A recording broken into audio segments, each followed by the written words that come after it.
Hi, my name is Rully Shabara. I'm from Indonesia, from Yogyakarta.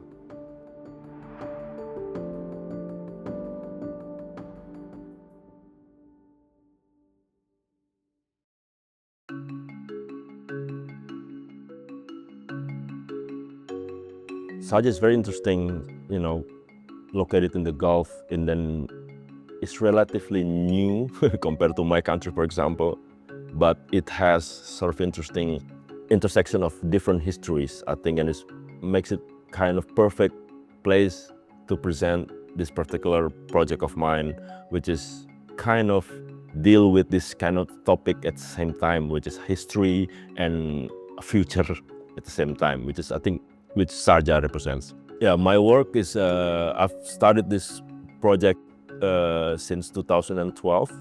It started out as a project of language. So where I created a language system, including its writing system. But then from there, it grows into more and more interesting for me personally to explore, because especially a language that is different from like this one, I can present different kinds of ideas and way of thinking into the language, so that the language can sort of introduce a whole new civilization if I want to.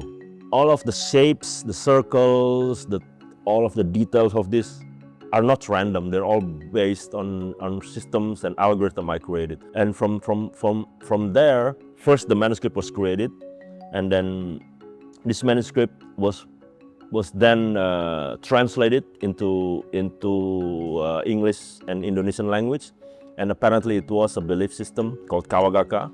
And in this exhibition, particularly, I want to explore the origin of that teachings, of that belief system, which is an indigenous culture called Wusa. That indigenous culture have their own philosophy and how they understand, how they worldview, how they understand time, how they understand things which is different from what we know in the modern society. And they also have a very different societal structure.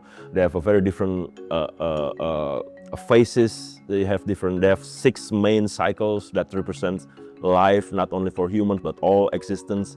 Because it's a bit complex for me, so I had to create in a different format, different approaches, which is not only artifacts, physical artifacts, but also history books, language guidebook, 50-minute documentary, sound, many different things, and including images that are generated by AI. But the AI aspect in this project are very minimal, to be honest. It's only the images, the photos. Those are all AI, just also to touch on how knowledge and information can be fabricated, can be manipulated, with this institution trying to imagine how these indigenous people would look like. Yeah. Oh yeah, the manuscript work I work with a visual artist in Indonesia named Bodhi Ia. He is a visual artist who helped me create the paper itself, which is made from many different kind of leaves, recycled paper, and so many other things, including the ink. And then we buried the manuscript for years, and we keep moving them to different locations. So when people try to bring the paper to the lab, they will be confused where it's actually from, because it's mixed up with different soil properties. If you're a part of a Wusa person, for example, when the moment you were born, you will be given a pendant that represents one of these. So each of these, when you're born, you get one, and then there's a certain ceremony for that. And then the next phase, when you enter puberty, you will get another one, and when you move your place, you have and so on. And then the last phase is when you die. When you die, you will be buried with this, and there's certain rituals about that as well. So time for them is not 1 to 3 or linear time, but it's phase.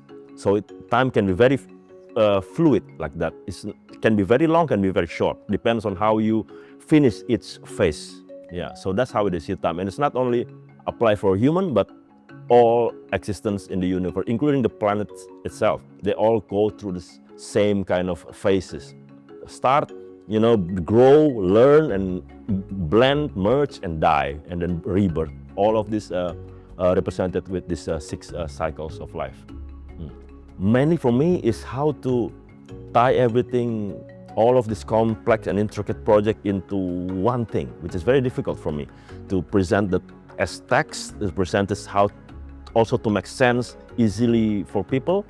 It's because it works on a different level, like a meta level from the project itself, also from the institutional level, and also from just like our reality, how we see this project. Do we see it as a project, or do we see it inside this reality of the project itself? So that for me is a bit, that preoccupied me the most, how to present this work in Sharjah Biennial, from which angle or from which perspective or from which level do I want people to understand this project from.